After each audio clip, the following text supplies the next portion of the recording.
بسم الله الحمد لله والصلاة والسلام على رسول الله وعلى آله وصحبه ومن والاه. Just before we start the book, I'd like to remind the brothers who came to the Salat al-Maghrib, and they do have time until Salat al-Isha. Last time we have said that we will be starting our talk in our class straight away after the Maghrib prayer and well before the Sunnah, because the Sunnah, the voluntary prayer, is still voluntary, but gaining the knowledge is compulsory.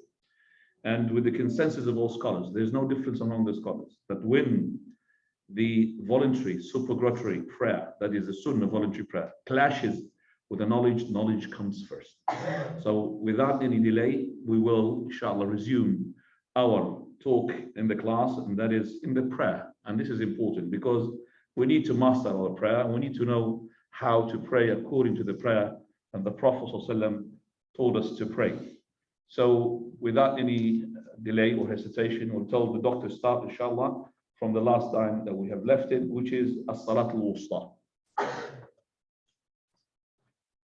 Middle prayer. No. Alhamdulillah, salatu wassalam ala Rasulullah. So we're just resuming the book, the concise presentation of Fiqh. Today's the first of the Qadr. Listed well today, according to what we say that this is the second of the 1443 on the third night. Wednesday, the 1st of June 2022. Those who are following us with the book are on page 82. Which is the middle prayer? Allah subhanahu wa ta'ala says, guard strictly the prayers, especially the middle prayer, i.e. the best prayer, and stand before Allah with obedience. Surah Baqarah verse 238. Ali radiallahu anhu reported that Messenger of Allah sallallahu alaihi wasallam said during the battle of Ahzab, they have preoccupied us from the middle prayer, the afternoon prayer. May Allah fill their homes and graves with fire. Right. The middle prayer, Salat al-Wusta, and what's so important about that prayer? Allah subhanahu wa ta'ala, He says, Hafidu ala salawat, observe your prayers, was-salat al-wusta, and especially, in particular, the wusta prayer, وَقُومُوا لِلَّهِ قَانِتِينَ, and stand before Allah Azza wa Jal in submissiveness. Now, al-wusta, how many sayings of the scholars we have regarding the word al-wusta? As Imam Ibn Hajar al-Asqalani, he had said, there are 20 sayings from the scholars, which is the Salat al-Wusta. How can it be 20 sayings? We've got only 5 daily prayers. It's actually, some of the scholars, they say the Salat al-Wusta is combination, for example, between Fajr and Dhuhr. Some of them, they say, no, it's the Fajr in itself. And Al-Hafiz Abdul Mu'min al-Dinyati, in his book, Kashf al-Mughatta fi Tabyin Salat al-Wusta, in that book, he had actually looked into these sayings of the scholars, and the most strongest ones are 2 opinions. First opinion, as-Salat al-Wusta is Salat al-Fajr, and the second opinion, Salat al-Wusta is Salat al-Asr. And the Salat al-Wusta, Salat al-Fajr, this is the saying of some of the companions, but with this proof of Ali ibn Abi Talib, it's actually supporting the second opinion, which is the opinion of the majority of the scholars, that the Salat al-Wusta is Salat al-Asr. Salat al-Wusta is Salat al-Asr. They came to Ali ibn Abi Talib and they asked him, he said, verily, we used to think Salat al-Wusta is Salat al-Fajr. Until he said, I've heard the Prophet sallallahu alaihi wasallam, he said, on the day of Al-Ahzab, this is the battle of the trench, he said about the Banu Quraydah, the Jews, when they have betrayed and they have let the kuffar to go from the other side. So he said, Shagaluna, those Jews from Banu Quraydah were supposed to be not to betray and to not to reach the covenant, and the Jews were supposed to protect the Medina. He said, they have occupied us from praying as-salat al-wusta, and then he said salat al-asr. That's an explicit statement from the Prophet ﷺ that the salat al-wusta is as-salat al-asr. Mala Allahu buyutahum wa quburahum now. May Allah fill their houses and their graves fire. So as-salat al-wusta with this hadith is salat al-asr. And the importance of the salah, it does not decrease the importance of the other salawat. But there is more hadith coming, inshallah, to show us why Salat al-Asr as well is important, and why Salat al-Asr is called as-Salat al-Wusta. And what is Wusta here? It doesn't mean just the middle, wasat. No. Al-Wusta means as well the best. And that is وَكَذَلِكَ جَعَلْنَاكُمْ أُمَّةً وَسَطًا. We have made you to be ummah wasat. Wasat here doesn't mean in the middle of 2 points. Wasatiyya means the best. Like for example, the Prophet ﷺ, he said, if you want to ask Allah Azza wa Jal, Saluhu al-Firdaus al-A'la. Ask him the highest point, Firdaus al-A'la. And the Firdaus, the ceiling or the roof of it is the throne of the Almighty Azza wa Jal. Then he said, فَإِنَّهَا وَسَطُ الْجَنَّةِ. For verily it is the wasat al-Jannah. So the wasat here means the what? The highest, the best. It doesn't mean in between 2 things. Al-wasatiyya means the best. And this is the wasatiyya is being given to us, Ummah Muhammad sallallahu alayhi wasallam. We have a salat al-wusta, and we are as well wasat. As Allah's Messenger, he has said, on the day of resurrection, Allah will summon the Prophet Nuh alayhi salam, and he would say to him, did you convey the message? He would say, yes, Lord. Yes, Lord. Labbaik wa sa'daik. Yes, Lord, I have conveyed the message. Then he would ask his people, did you convey the message? They would say, no. So he said, Allah Azza wa Jal to Prophet Nuh, who's going to be your witness? He said, Muhammad and his ummah. So we're going to be testified. Do you testify that Nuh alayhi salam had conveyed the message or not? Do you convey or not? Of course you testify. Because who told us? Muhammad sallallahu alayhi wa sallam, that the Prophet Nuh had conveyed his message. And then the Prophet of Allah recited the following verse: وَكَذَلِكَ جَعَلْنَاكُمْ أُمَّةً وَسَطًا لِتَكُونُوا شُهَدَاءَ عَلَى النَّاسِ. We have made you to Ummat Wasat, to be a witness against the other nations. That means you're going to be siding with the prophets to say that no, they have conveyed, but you did not listen. So this is what being given to us, as-salatul asr, salatul wusta. Okay, the following title, please. It's preferred to pray the noon prayer earliest in its proper time, as long as it's not excessively hot. Right, so this is now the preference of doing the prayer. The prayer has got a set time, where it starts and where it finishes, as we have described last week with the diagrams on the screen. Now, we said, for example, Salat Dhuhr prayer starts when the sun reaches its closest point to the earth, and that is where the shadow of the object will be at its what? Shortest. Remember? The minimum length. That's the start of the Dhuhr. And then it finishes until that the object shadow will be the length of the object itself plus the shadow of the shortest shadow that we got, the meridian shadow. And that is the end of the Dhuhr. What is the best of the time of that in between? You could pray the Dhuhr at any time there. But what is the best of the time? Here he says that the Prophet ﷺ, he said he used to make the Dhuhr, it's to be early, and that is as soon as the sun goes after the meridian, after it is the middle, that goes to the other side, then he straight away pray the Dhuhr, and that is in the time when it is not hot. We're talking here about Saudi Arabian Peninsula, talking about Saudi Arabian Peninsula, because it's really hot. Here in this country, I mean, rarely you're going to get hot, whether it's afternoon or not, especially in the winter. And also, even at the time with the Dhuhr prayer in Saudi Arabia, there's no such thing now that it's hot and cold, because mashallah, with the AC, it doesn't make a difference. Even if you feel cold during the summer because of the power of the AC there. So this sort of thing is not inexplicable, and that's why we have at the moment the Dhuhr prayer in the Haram starts at a particular set time, which is, let's say, 15 minutes or 20 minutes or 25 minutes after the Adhan. Now, when it is the opposite, that is hot, he would make it cooler and he would delay it. And as I said, this is applicable in the places where you could pray outside in the sun and your masjid has got no AC and all of that. But in this day and era, we don't have that implementation. Fadl, second one. Jabir ibn Samura said the Prophet used to perform the Dhuhr prayer when the sun would pass its zenith.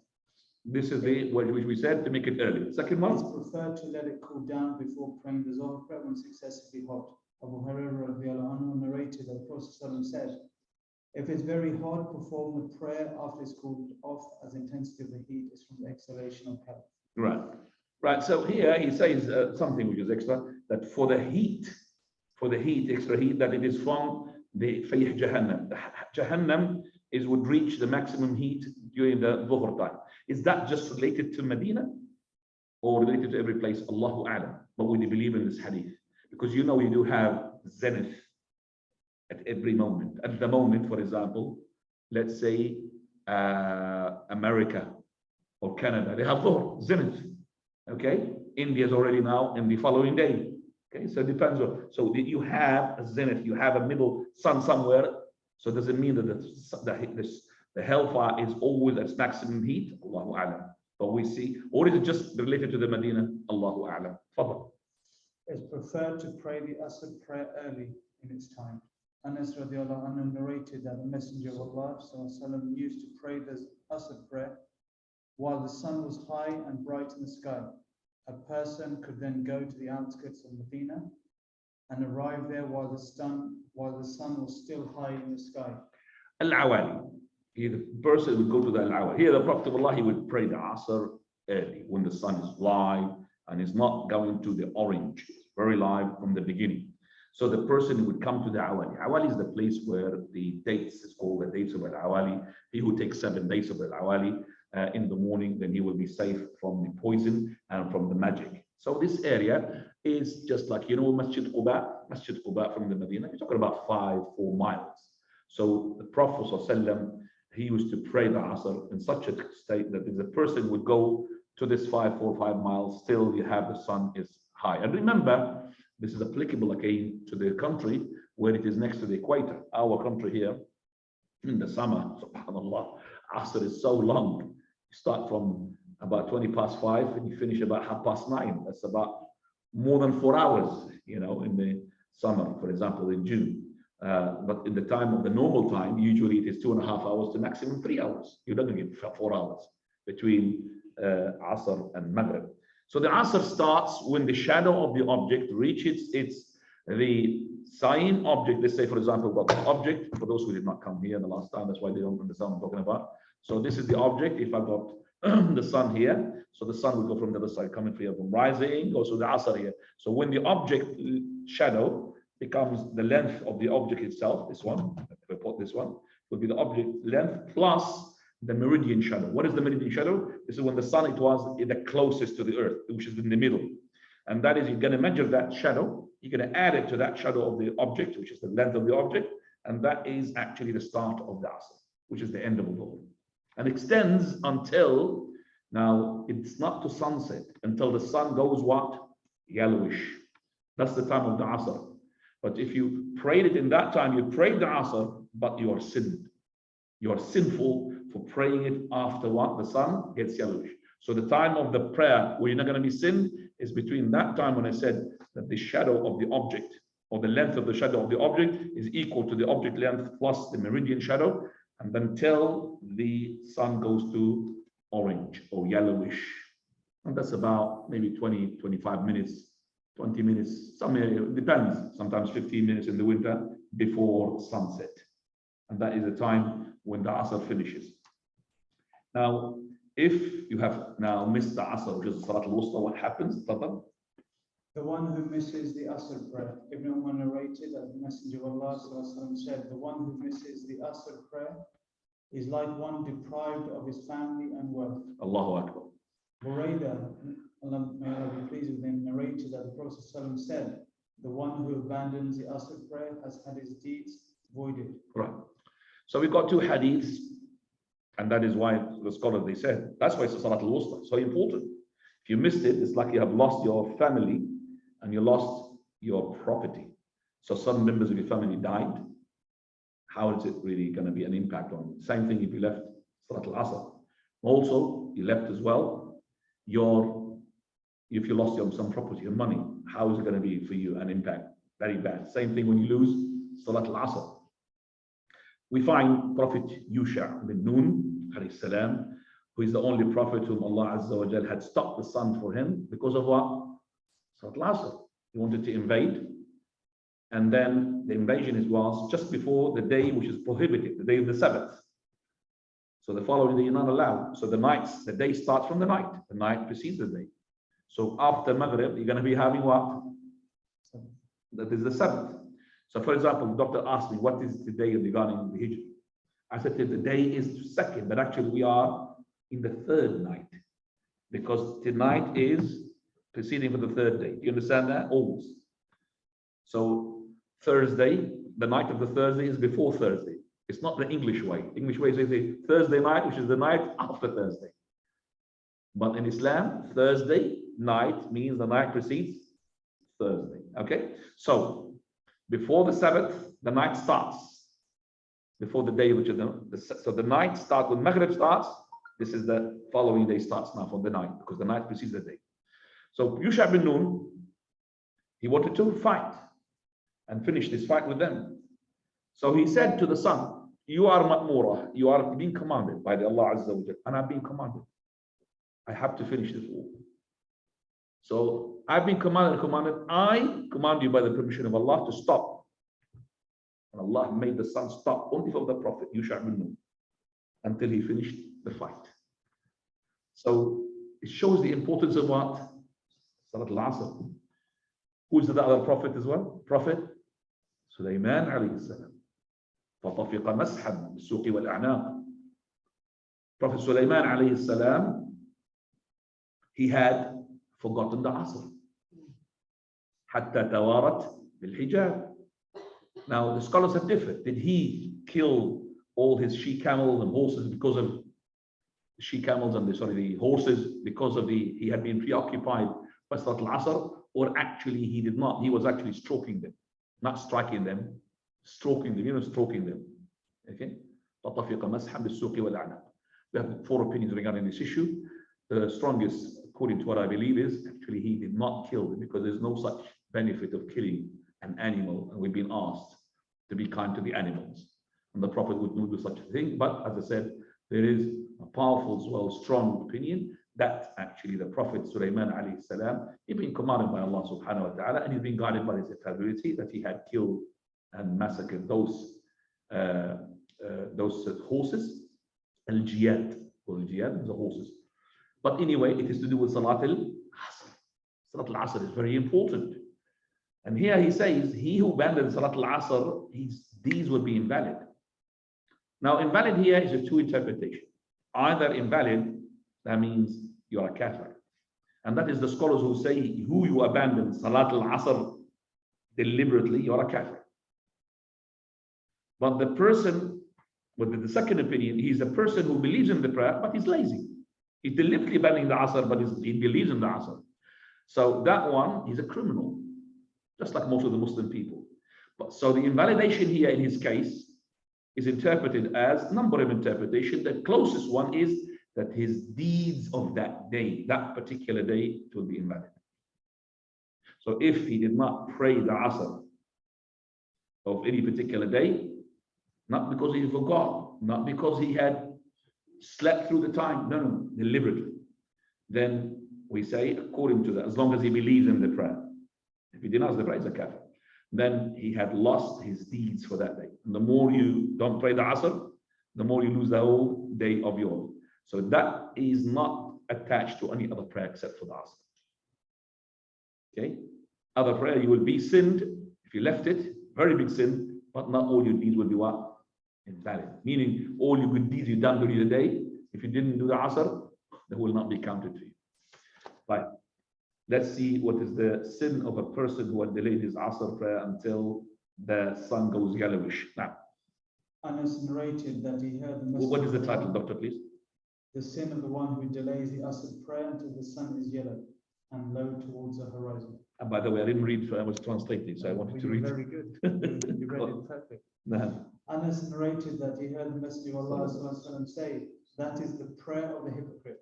He sits watching the sun until it is between the 2 horns of the devil, and then he stands, praying 4 rak'ah quickly like the pecking of a bird, not remembering Allah but little. Right. This is between the 2 horns of the devil. Is not correct translation. I'm going to translate it, inshallah. Tilka salat. This is a person who's been deliberately not praying the Asr on time until the sun is about to set. So before the sun set, let's go and pray it. So he prays it quickly before the sun is setting. So he prays it quickly like a crow pecking. You know the pecking of the crow? Boom, boom, boom. So sujood like this. So he said, this is the hypocrite prayer. He waits and waits until the sun is, now he says between qarn al-shaytan, to the horns of the shaitan, is not the correct translation. One day, I made a lecture in Wise, it's about 15 years ago, or even more, about the magic.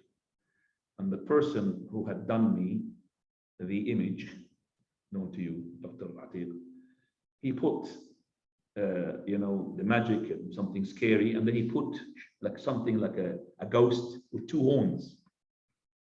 So where's the two horns coming from? He said the hadith of the Prophet ﷺ, the two horns of the shaitan. So the shaitan, according to some of you now, has got two horns like that, a bull. It's true or not? Come on, be truthful about it. Yeah, so this is what you think. But this is because of the bad translation. And the translation depends upon, even it could be an Arab translated there, because qarn means lots of meaning. One of them is a horn. Qarn means the side. This is called qarn. I've got a qarn, but not like that. Each person's got a qarn. So this is your qarn, this is your qarn, your side. What happens is the shaitan, when the sun sets or rises, he sticks his head up.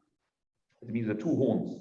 So when it goes up or goes down, it goes between the two sides of his head. So the people who prostrating at that time, they will be prostrated to whom? To the shaitan. Do you understand that? So the sun is like rising from the back of the shaitan between the two sides of his head, not between the two bull sort of horns. No, the sides of his head. And that is where the people that pray, when they pray at that time, which is prohibited to pray when the sun is rising. And when the sun is what? Prohibited. And it's actually, he is prostrating and praying to the shaitan. So the shaitan likes you to pray at that time. Not any prayer is not acceptable. We're going to see. But I'm just saying, this is the shaitan here. Yeah. And he will go and make Sorry? it clear. Do not mention Allah except for 1 minute. because you want to finish the prayer. So this is a hypocrite. So don't delay prayer of your Maghrib, sorry, of your Asr, just before the sunset, and then you do it quickly like this. This is the sign, Yes. one of the characteristics of the Yes, Amina. like the following topic. Very good. It's preferred to pray the Maghrib prayer immediately. It's like to delay it. Uqba ibn Amir, may Allah be pleased with him, narrated that the Prophet Recording in progress. my enemies shall continue to be in a good state, or he said upon the natural way, as long as they do not delay the Maghrib prayer until the numerous stars appear together. Salama ibn al-Aqwa.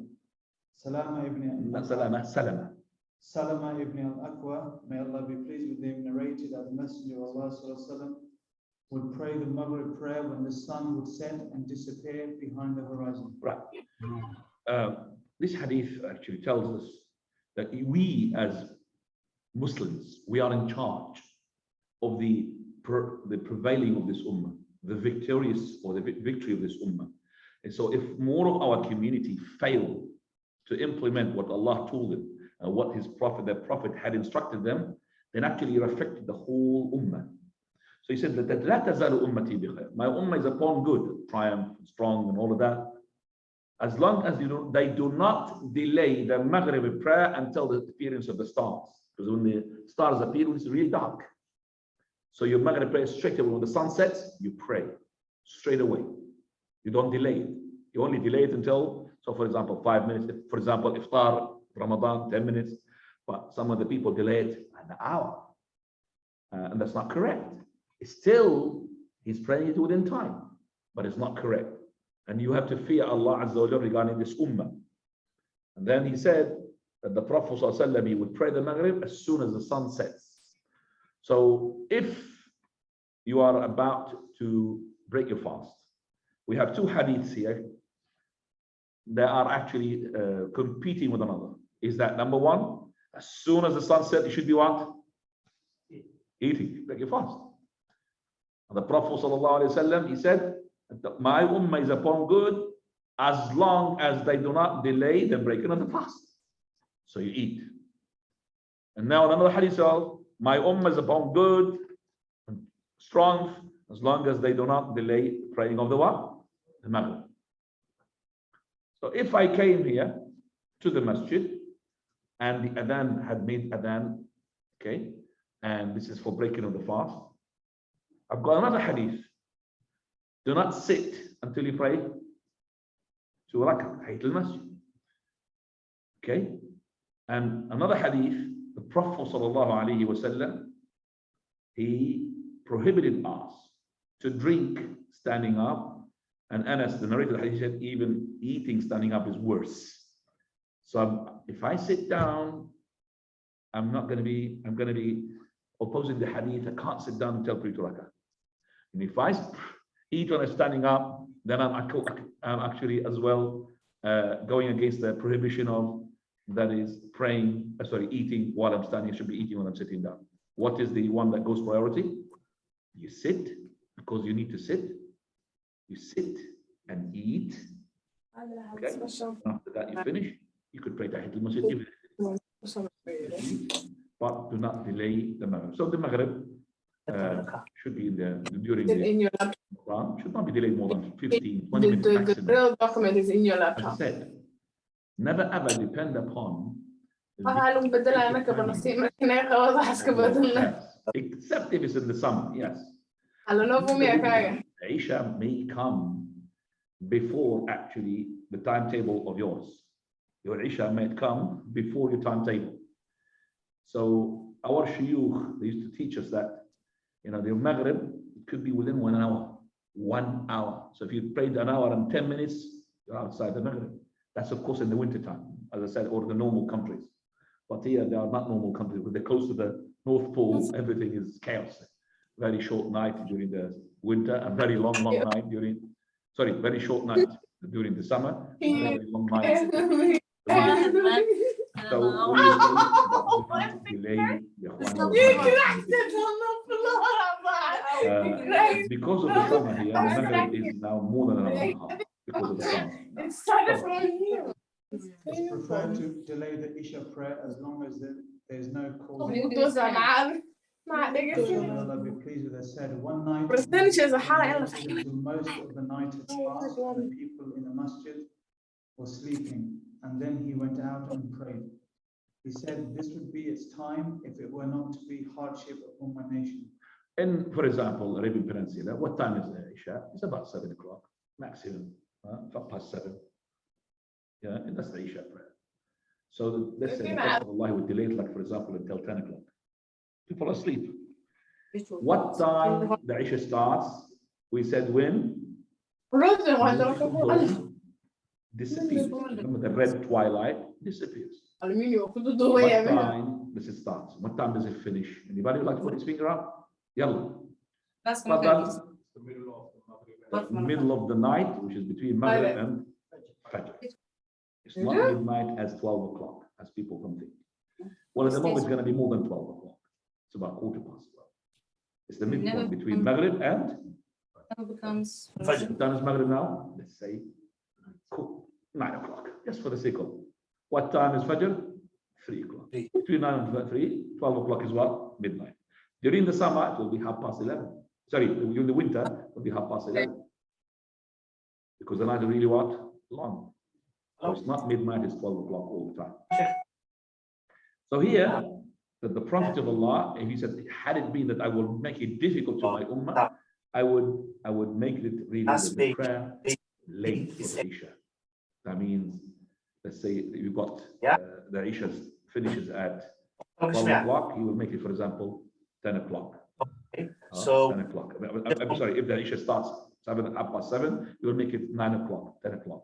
But this is and the first page, the community.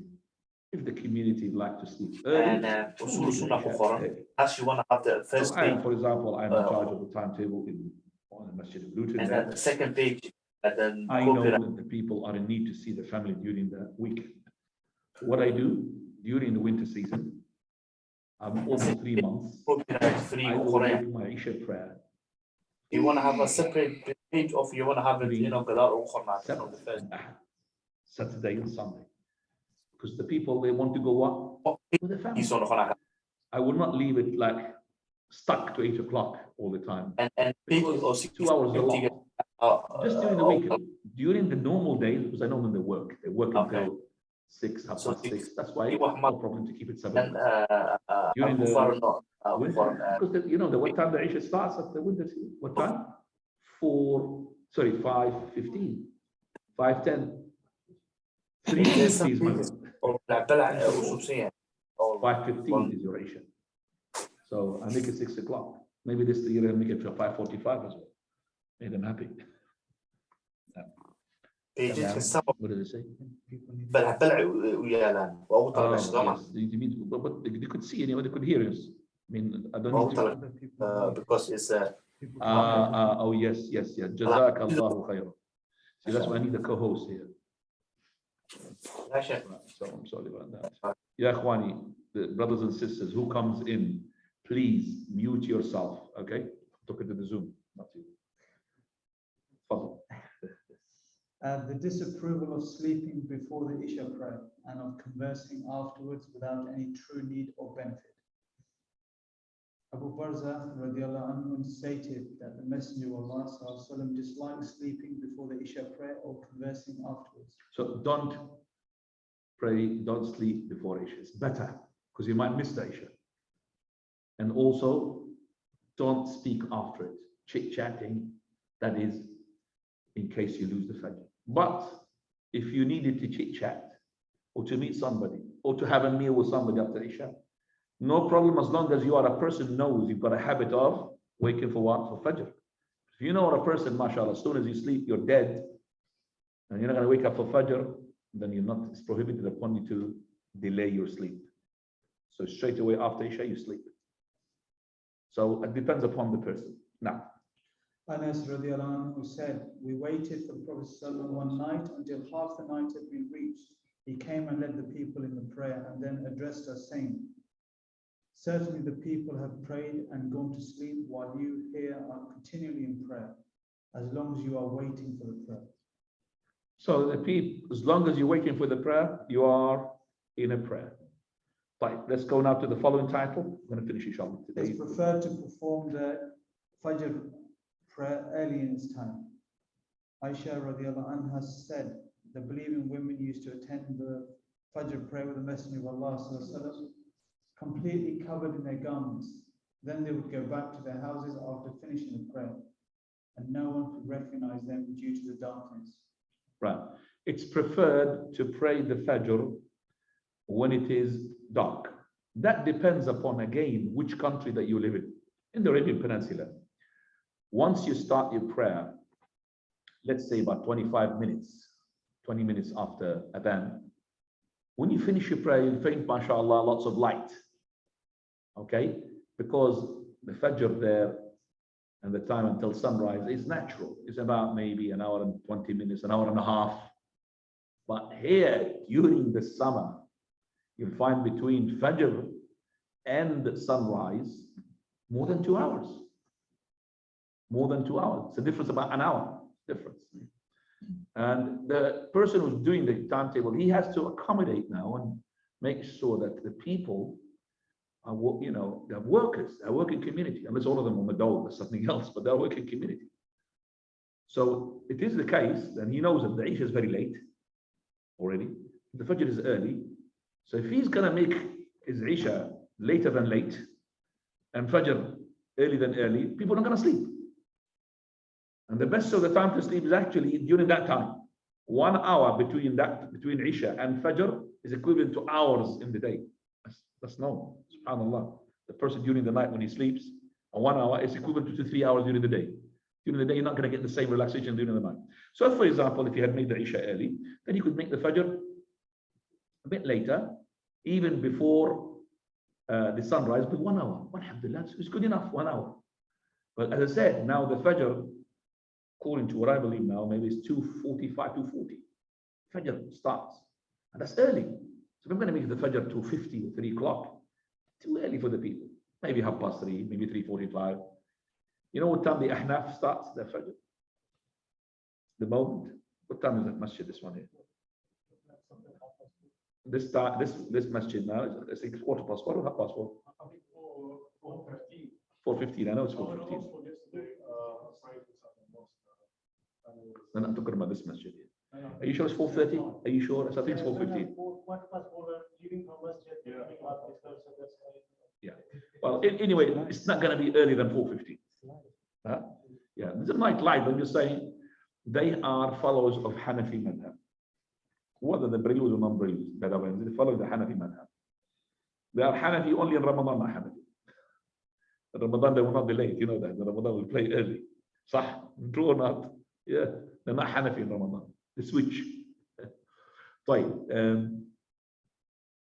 Some of the Fajr is not really Fajr. It cannot be Fajr. I've been to some of the masajid. I took some even images in my phone, mobile. Fajr for them is 1:20. That's during the summer, in June. How can you have a Fajr 1:20 and then your sunrise is after 4 o'clock? You've got 4 hours, 3.5 hours between Fajr. It's impossible. That is not Fajr 1:20. That's really night. But I respect that these people, they work with the astronomical dome, not the nautical dome. That's the difference, the light, perspective light.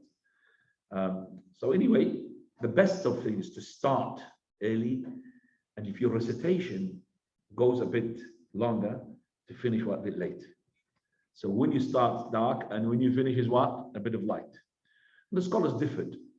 Is al-isfar, which is late Fajr, better, or at-taghlis, that is early Fajr, better? Which one? Okay. According to the hadith that we see, we said two types of difference of the hadith. But to combine between the two, we'd say to start early and to finish a bit late. So your recitation a bit long. But our recitation these days, maximum 15 minutes. Maximum 16 minutes, 17 minutes, maybe on Jum'ah when we decide to Sajda and Surah Al-Dahr. That's, I mean, Abu Bakr. Yeah, and he said, when he prayed almost to the sunrise, he said, would it not really transgress? Okay. Fine. Now start go straight away to the following title, please. When does a person actually catch the time of the prayer? That's very important. When are you considered that you prayed on time? How much of the rak'ah that you need to have? For example, Asr is about to start. I did not pray Dhuhr. When is it going to be counted for me that I prayed the Dhuhr? What is the minimum that I need to pray of the Dhuhr? For the sake of that, my Dhuhr was in Dhuhr. Otherwise, it will not be accepted. Come on. Abu Hurairah, may Allah be pleased with him, reported that the Messenger of Allah said, whoever catches a rakat of the morning prayer, the Fajr prayer before the sun rises, has caught the Fajr prayer. Whoever catches a rakat of the Asr prayer before the sun sets, has caught the Asr prayer. This ruling is not particular for only the Fajr and the Asr prayer, but it's general for every prayer. Abu Hurairah, may Allah be pleased with him, reported that the Messenger of Allah said, whoever has caught a rakat of the prayer has caught the prayer. Right. So if you caught the rak'ah, you caught the prayer. So if I manage, for example, let's say the prayer of the sunrise is about to take place, and it is not actually something that you forgot. No, you put your alarm. So you did not put your alarm. You're lazy. You're a person who doesn't care about the Fajr. And you just woke up about 3 minutes before sunrise. If you have managed to make a wudu, and pray 1 rak'ah before the sunrise, then you have caught with the Fajr. If you did not make 1 rak'ah, then your Fajr is not accepted. You have to repent to Allah, and you have to increase in voluntary prayer. Allah will compensate your missed Fajr from that voluntary. Your 2 rak'ahs are not accepted. What is the minimum of the rak'ah? It's another question. That will be considered for me, I caught up with the rak'ah. Do I need to pray full rak'ah? Or, so we said that you need to have a rak'ah before the time finishes in order for your prayer to be accepted. It's within the time. But what is the minimum of that rak'ah to be considered I caught up with the rak'ah? That's a very important question. Anybody? Stand from the sujood. Huh? What?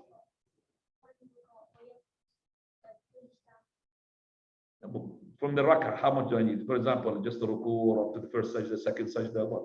Full rak'ah is up to the second sajda, isn't it?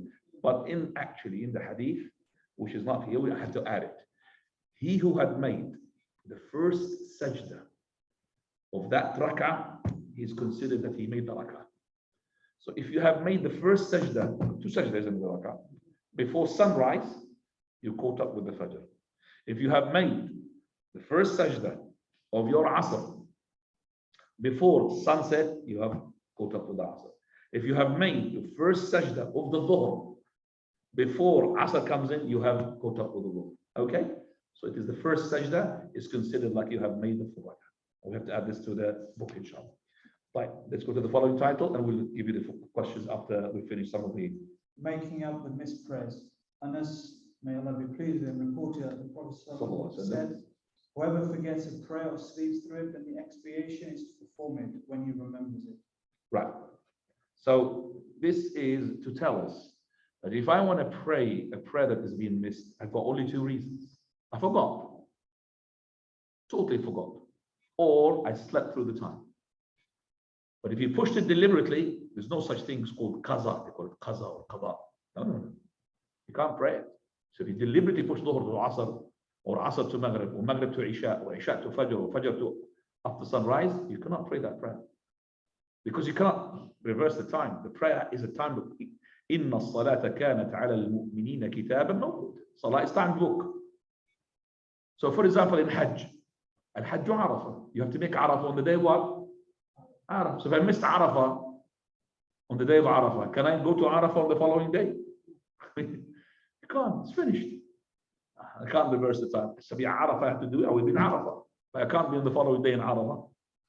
Same thing here. I have to do Dhuhr. I can't do Dhuhr in the Asr. Unless I forgot. Totally forgot. Or unless I slept through. Other than that, no. You have to repent to Allah and increase in voluntary. Allah Azza wa will compensate with your voluntary to your missed obligatory. Fine. So this is the following title. We'll explain what I just said. Does the one who intentionally leaves a prayer until its time finishes make up the prayer? Ibn Hazm said, Allah has made for every prayer an appointed time with set limits. It begins at a specified time and becomes void at a specified time. There's no difference between one who prays it before its time and one who prays it after its time. So there's no difference between praying the Fajr before Fajr and praying the Fajr after sunrise. There's no difference between praying the Dhuhr before Dhuhr or after praying the Dhuhr after Dhuhr is finished in Asr. Do you understand that? Both of them is void. As each one of them has prayed it outside its time. In addition, the making up of a prayer is a legal issue and such legal rulings are not permissible except by Allah upon the tongue of His Messenger. Meaning that you cannot just make up your Sharia on your own and say, I'll pray the Dhuhr even after the Dhuhr is finished in Asr. This has to be from Allah Azza to tell you this. Now, if making up an obligatory prayer that the one who intentionally has abandoned the prayer did not perform it until its time has finished, neither Allah nor His Messenger would have failed to point that out. That means it's not in the Quran nor in the Surah to say to us, no problem if you delay your Dhuhr until Asr and Asr until Maghrib. That would be shown in the book or the Sunnah. Now, they also would not have forgotten to mention it, and they also would not intentionally leave us without explaining the issue.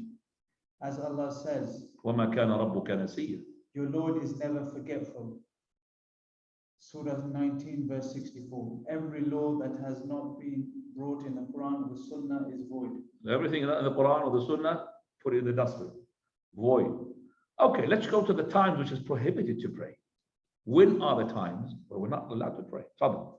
The times in which it is prohibited to pray. Uqba ibn Amir radiallahu anhu said, there are 3 times of the day concerning which the Messenger of Allah prohibits us from praying or from burying our dead. Firstly, when the sunrise first occurs until it rises above the horizon. Secondly, during high noon until the sun goes past its zenith. And thirdly, when the sun is leaning towards sunset until it sets.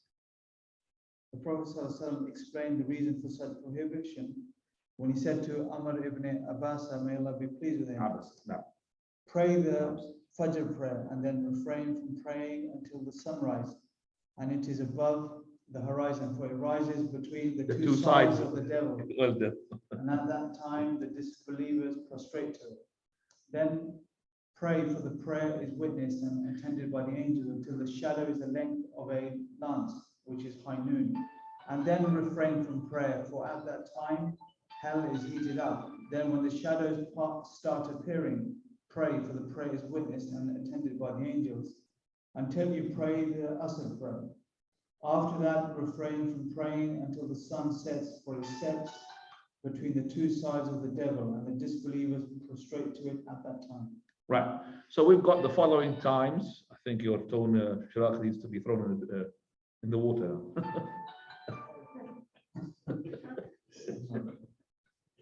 Is it going to be quiet or not? It's okay. Oh. That is really, he's persistent, that person. He needs to. Could be the wife. So, prohibited times when you're not supposed to pray. Where were we? The time when it's supposed to pray, he says, first one is when the person is in the sunrise. The sun is rising until it rises a spear length. That's about 2 meters height. How much? 12 minutes after sunrise, minimum. And I would say to even go better safe, 15 minutes. Do you understand me? Not less than that. 12 minutes. I was measuring it myself. It is a spear length when you rise it. 12 minutes. Sheikh al-Uthaymeen says, you know, it says 10 minutes or 15 minutes. But I'm just saying, according to our son here, during these 8 times, 12 minutes minimum. 15 minutes would be safe side. Don't pray before that. So if you want to stay up the Fajr until you pray 2 rak'ahs, I consider it for you have made Umrah and Hajj complete. That is to wait until the sunrise has risen that time. Second time is when the sun goes to the middle. And this is where, if you're in a Hanafi masjid, you'll find a red clock. I've seen it so many masajid start flashing. Don't pray. Have you seen it? You haven't seen it? Anybody saw it? Hanafi masjid now. They keep flashing. And that's about 10 minutes before Dhuhr. 10 minutes before. So 10 minutes before Dhuhr and 12 minutes after sunrise during that time. 10 minutes before Dhuhr during that time. It's not allowed. Also the sun sets. So the sun setting, it's like another 15 minutes as well. 15 minutes. Okay, just take it all of 15 minutes before sunset, you're not supposed to pray. That time is not supposed to be prayed. And also, he have added another time here, which is as well, it's going to be, that is after you prayed the Fajr. After you prayed the Fajr. So you prayed your Fajr prayer, you're not supposed to pray, unless you forgot the 2 sunnah, or you didn't have time to pray the 2 sunnah, but you're not supposed to pray. All these times are prohibited to pray, but we're going to see there are exceptions. This is where you're not allowed to pray the general voluntary prayer that has got no reason. But if it is Sunnat al-Wudu, pray it, no problem. If it's Sunnat al-Wudu, no problem. If it is Tahiyyat al-Masjid, you have to do it before you sit down. If it is Salat al-Janazah, no problem. Okay? So the Salat al-Janazah, I could pray it. So there are prayers that you could pray. Your obligatory prayer, let's say for example, you did not pray your Asr and the sun is setting. Don't say I'll delay it until the sun sets. No, it will finish. Pray it before sunset. Don't delay. Same thing with the Dhuhr. Sorry, let's say for example, you haven't prayed your Fajr and you forgot you prayed it without wudu. And you remembered it exactly in that time before Dhuhr, 10 minutes, you prayed at the time. Or you prayed even the sun rising, no problem, because you did not remember, you just woke up. You prayed when the sun is rising, no problem. But the general voluntary is not allowed. So we got now how many times? 4 times. 1, okay, 1, which is sun rising till it's risen, 15 minutes. Let's say 15 is over. Sun, the zenith, that's 15 minutes before Dhuhr. Can't pray. Sun setting, 15 minutes before Maghrib. Can't pray these times. Number 4, after you prayed your Fajr, can't pray. And we're going to add a 5th time, which has not been added in the book as well. And that is when the Khatib goes on the pulpit. So when the khatib goes in the pulpit, I'm not allowed to go and stand up and pray. Unless it is what?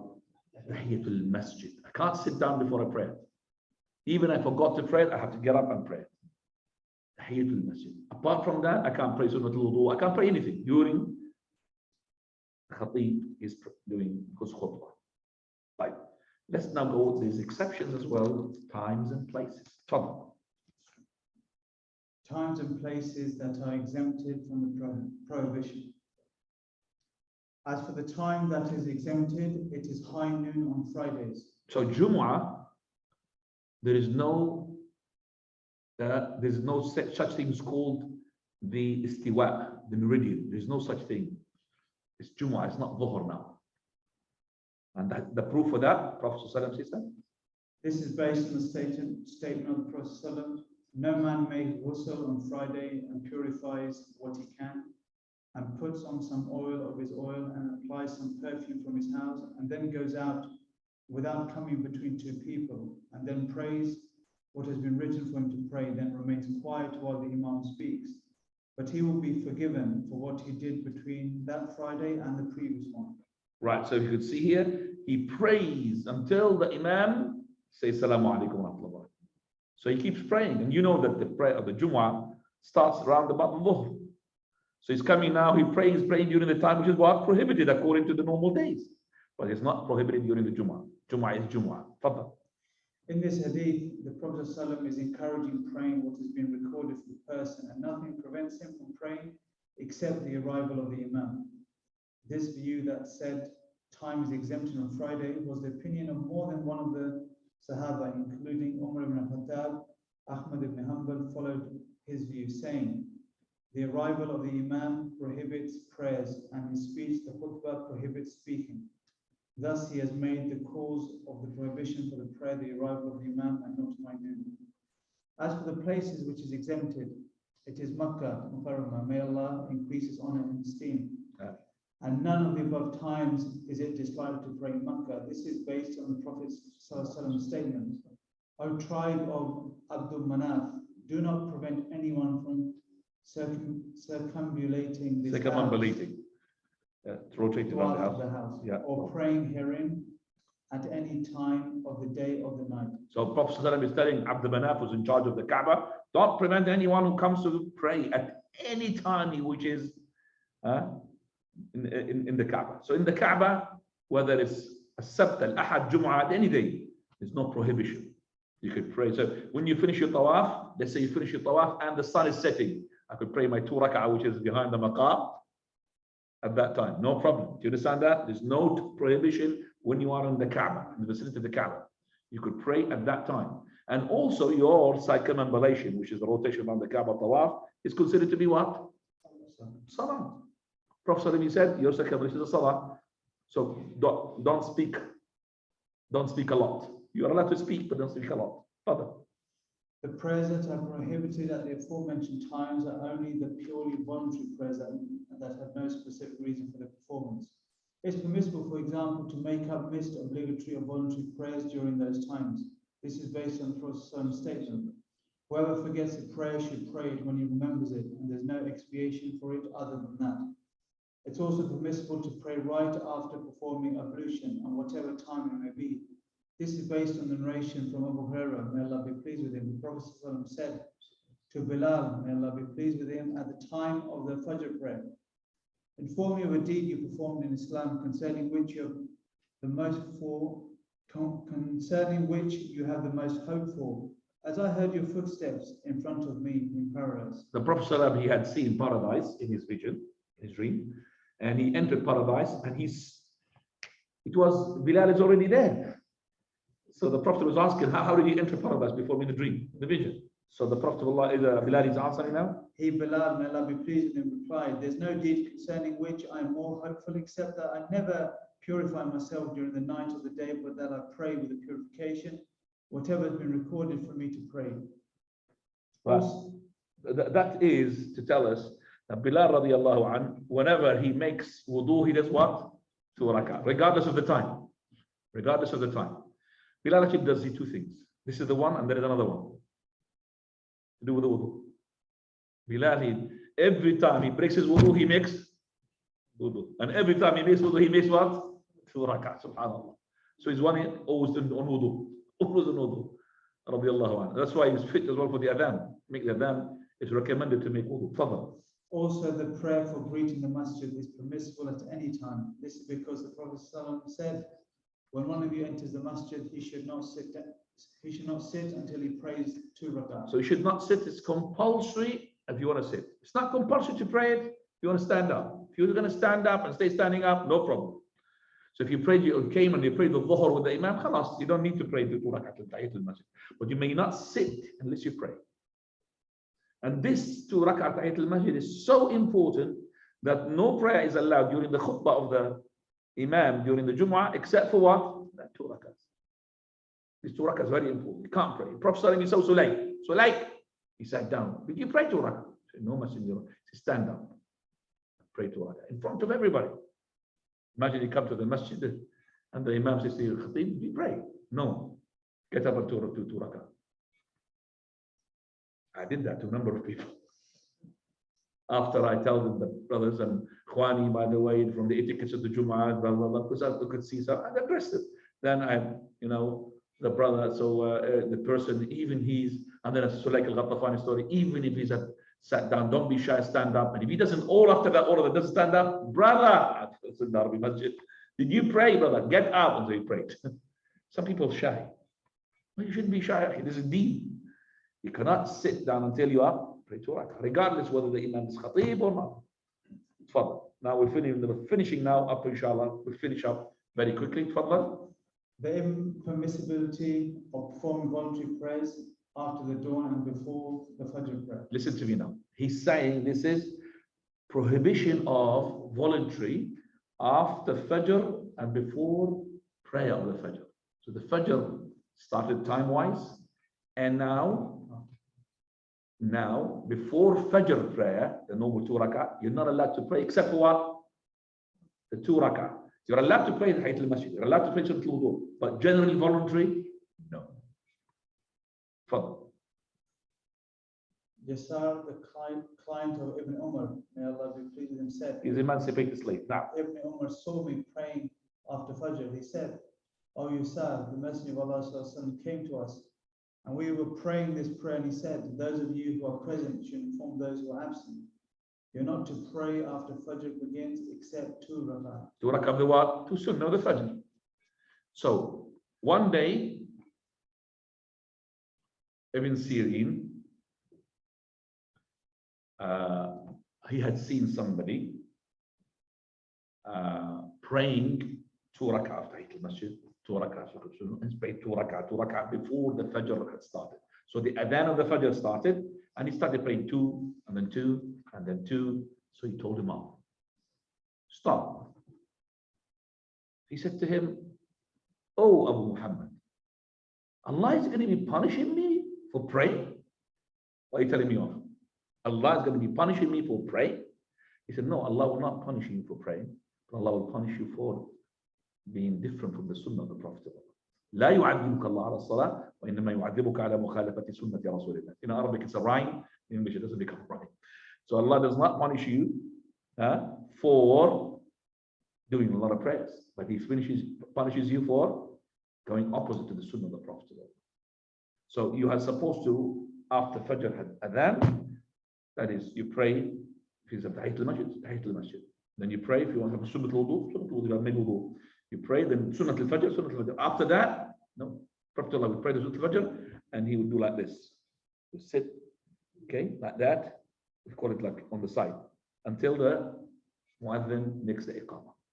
That's what it is. These days, if you do that in the masjid, somebody will nudge you. Behave yourself. You don't know the Sunnah of the Prophet. So I wouldn't really recommend to do like this unless the people they know. You understand me? Because I did that in Haram. You can't get away from those old people who have no knowledge. Yeah, let's say you get up. Okay, this is the Sunnah of the Prophet of Allah. This is so if you're going to cause trouble, this Sunnah you should overlook it. Right. We're going to be, inshallah, the last two topics we're leaving, inshallah. Just read the topics left. The impermissibility of performing voluntary prayers once the obligatory prayers commence. Second and one. The places in which one is not permitted to pray. I will leave that inshallah for next time. I'm going to have a question for the next. Yes, is that okay? Is that okay like that? Yes. It's going to be heavy dose. And then these topics are very exciting topics. I'll leave them inshallah to open your appetite. 2 weeks time inshallah. If there's no class in 2 weeks time, I will tell you, because I'm just planning for a journey now. Just today happened. I will tell you, but there's a class until you've been told there's no class. Okay. Now, any questions, please? Go ahead. 2 questions. Further. Just while you were speaking. And you have this as well? No? Well, I have this. They messaged me. Now. One was if the Jummah prayer is in a hall, like not in the masjid. Jummah prayer in a hall, there is no tahiyat al-masjid. You're not supposed to pray at all if the imam started his khutbah. But if he did not start his khutbah, still you have the option to pray 2 sunnah, 2 rak'ah, keep praying, no problem. But if the imam is in the pulpit, you come and you sit, there's no 2 rak'ah, tahiyat al-hall. Tahiyat al-hall. Now, and the second one, the Fajr, were you saying the Prophet ﷺ used to lie on the side, Sheikh, or just sitting upright and leaning, or actually horizontal? Horizontal meaning, just like horizontal. Yeah, just like now, like this, exactly. A good demonstration. Now, any question? تفضل. Some certain professions, can you pray, let's say, an advanced Jama'ah with the Dhuhr, in case you are doing a surgery, some manipulation that you can harm. So can I make a combination? We're going to talk about combination. You might. We're going to be talking about the combination in due course, but this is a question, very important question, so no problem. Can we make a combination for Hajj? Hajj needs a need. He just mentioned the need. Is he a doctor or something? That's why. So he's saying that I'm in operation now. So especially during the winter season, you have Dhuhr and Asr and Maghrib and Isha, they come very close to one another. They lump Dhuhr, boom, Asr, boom, Maghrib, boom, inshallah.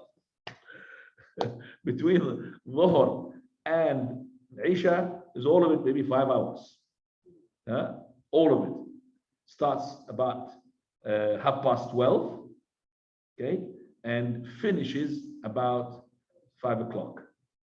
So that's even less than 4.5 hours. Allahumma musta'an. All these prayers lumped. So he's saying that I'm going to start my operation. I'm going to be very in need of to do something important. Can I combine? Yes. Scholars said during the difficult times where you are pushed, the prayers of the times becomes 3. Dhuhr and Asr 1, Maghrib and Isha 2, and Fajr all with the time stays on itself.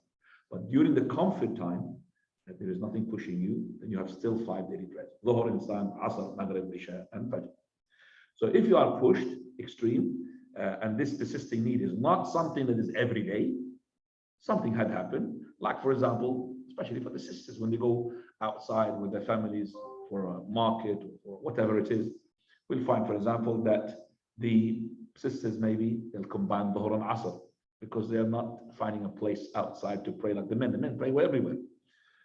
Same thing with the doctors. The doctors, sometimes their operation is about 2 hours operation, 1 hour operation. By the time he starts his operation, and that is before Dhuhr, when Dhuhr starts, he might finish after Maghrib. So he will miss the Dhuhr and Asr. So we'll say to him, pray Dhuhr and Asr, but it has to be within the time between Dhuhr and Asr. I cannot pray Dhuhr and Asr before Dhuhr. I cannot pray Maghrib and Isha before Maghrib. So Maghrib and Isha becomes one time, Dhuhr and Asr becomes time. I cannot delay the Asr into Maghrib.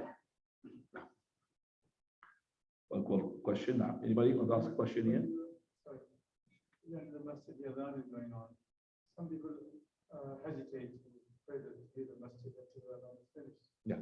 Right. The question is that if I'm coming now while the Adhan is called by somebody here, calling the Adhan, and I've entered the masjid, what should I do? Should I wait? Or should I make the 2 rak'ah, the prayer? Okay, so that depends upon the masjid. Depends upon the masjid, which prayer. So for example, if you have normally know that the masjid will give time after the adhan, okay, For example, some minutes, 2-3 minutes before they do the iqama of the obligatory, then you will wait because you want to get two things, sunnah, which is repeating with adhan, and that's rewardable, and then praying the 2 rak'ah, that's rewardable as well. So you wait. But if you know that some of the masajid, if you go to another masjid like Dabandi Masjid or Hanafi Masjid, during the Maghrib, there's no time. When he says, La ilaha illallah, Allah Akbar, Allah Akbar, shahadu la ilaha illallah, Muhammad Rasulullah, hayya ala salah, hayya. I was in Pakistan during a long time ago, 1989, 1990, and I was in Karachi, and I remember that very well. And it's the first time for me to face a big, massive masjid, mashallah. All of them are big. There's no such masjid like this. All of them massive.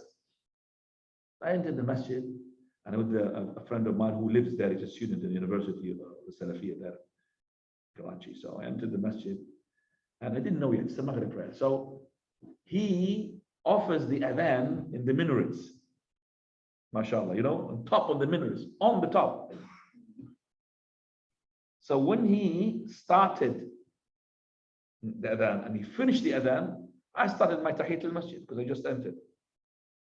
So my friend is telling me, cut it off, you're not going to catch up, cut it off. I mean, break your prayer. I'm not listening, and then just finished. And he's, mashallah, so fast. I don't know, he's running like a dog. A lift here or something. He's so fast to come from the minaret. And I didn't finish even the whole rak'ah. I hadn't finished one rak'ah. I had to break it off. Because this is the title we're going to be talking about in 2 weeks' time, which is not allowed to make a voluntary while the iqama is on. So he made the iqama. So if you know the masjid give you time, then wait. Except in the Jumu'ah. Whether you're praying in the masjid or you're praying in a home. Because if the imam had sat on the pulpit, said, Salaamu Alaikum wa rahmatullahi wa barakatuh, and the muadhin has called the adhan, and you came in, straight away start with Tahiyyat al-Masjid if it's Tahiyyat. If it's a hall, there is no 2 rak'ah, you sit down. Why? Because in the masjid, you need to sit. You can't sit until you pray 2 rak'ah in the masjid. Now, praying the 2 rak'ah, okay, and during the adhan, makes you able to hear the what? The khutbah from the beginning. Listen to the adhan, repeating the adhan, that is recommended. But listening to the khutbah is what? Compulsory. Do you understand that? Because it is compulsory to sing the khutbah. And it's not compulsory, recommended to listen to the adhan and repeat with the adhan. So I'll straight away make to my 2 rak'ah Tahiyyat al-Masjid with the adhan in order to be ready for receiving the khutbah, which is compulsory. Okay, during the Jumu'ah, don't wait. In the masjid, don't wait. So you arrive, make Tahiyyat al-Masjid straight away because you want to be ready for receiving the khutbah. But during the normal days, and I think here in this masjid, they leave you some time between the adhan and the iqamah. True or not?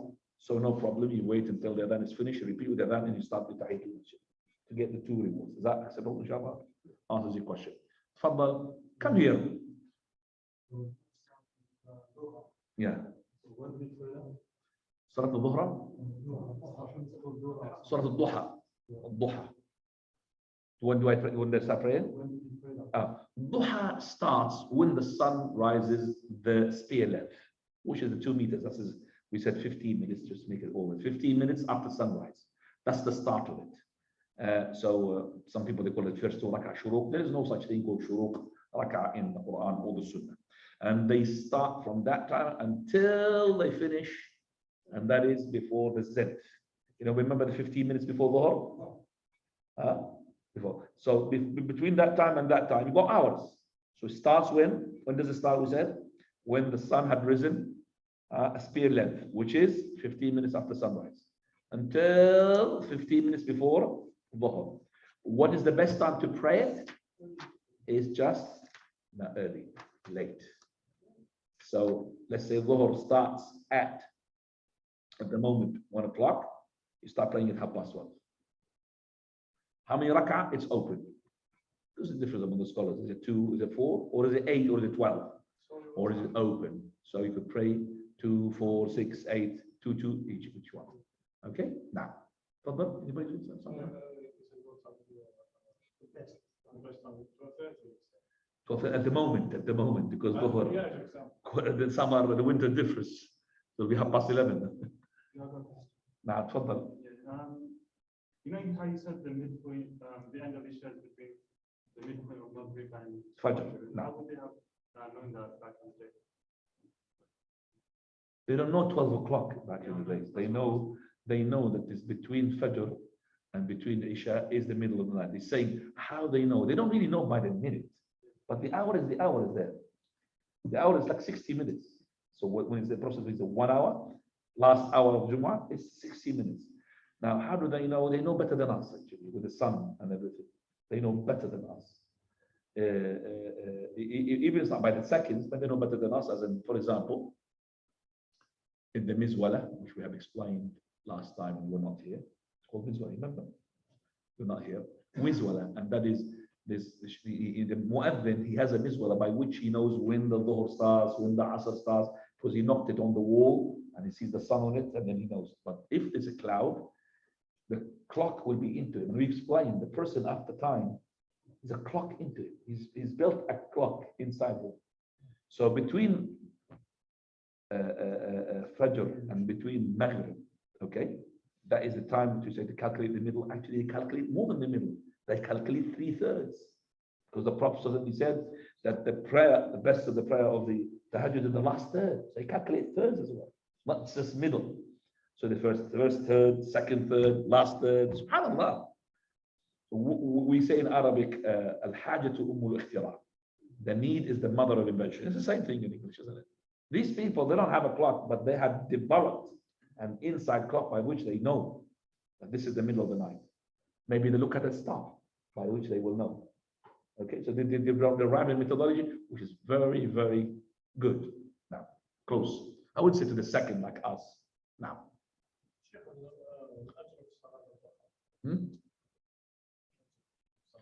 Ajr Salat al-Duha, Allah will build you a palace in paradise. Allah will build you a palace in paradise. Salat al-Duha, as the Prophet said, Salat al-Awwabin. Tawabin. Awwabin means Tawabin, the one who repents to Allah. That's the Salat al-Duha. Now, right, let's go to the one from the brothers here quickly. Yalla, akhi. Faisal, and let me just make you quickly to answer the question there.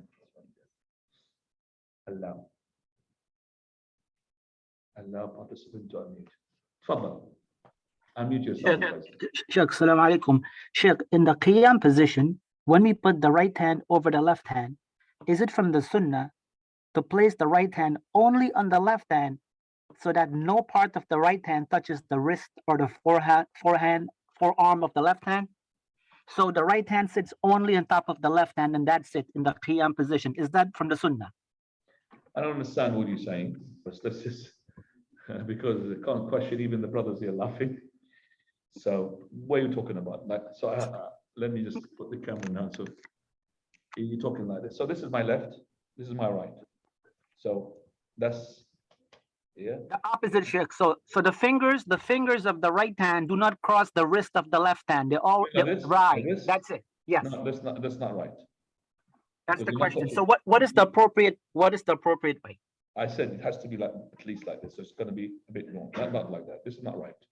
It has to be a bit more up to here. So you're allowed to hear, and you're allowed. Look, you're allowed as well to be honest. No problem. But you're not allowed to do like this. Okay? So you're allowed to al-qabd, okay? Al-qabd, or you're allowed to not qabd, which is bust, but not like this. This is not correct. No. Thanks, Sheikh. I've seen that. That's why I'm asking. Jazakallahu khairan for clarifying. Muhammad Abdul Ghafoor. Assalamu alaikum, Sheikh.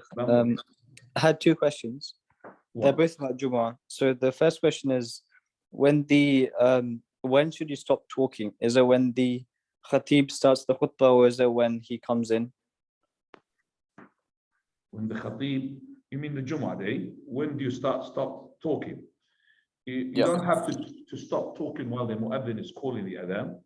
You don't have to stop talking if he said, Assalamu alaikum wa rahmatullahi wa barakatuh, and he's waiting for the Adhan. You only stop to talking when he stands up, when he says, Inna alhamdulillah, when he starts his khutbah. Thank you, Sheikh. You're allowed to talk within the time when he sits down for the Adhan.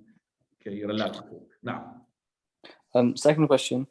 When should the imam come in? So, for example, when we're praying in school, when should you come? So, should you come in just before you're going to give the khutbah, if you're giving the khutbah that day, or should you? You're talking. You are the khatib, and you're Yeah. asking when you're supposed to come as a sunnah. You're supposed to come when the khutbah starts. Okay. So you're not supposed to come earlier than that. You come between the people and you send the pulpit. That's the sunnah. Okay. Jazakallah khairan. جزاكم الله خيرا وسبحانك اللهم وبحمدك أشهد أن لا إله إلا أنت أستغفرك وأتوب إليك.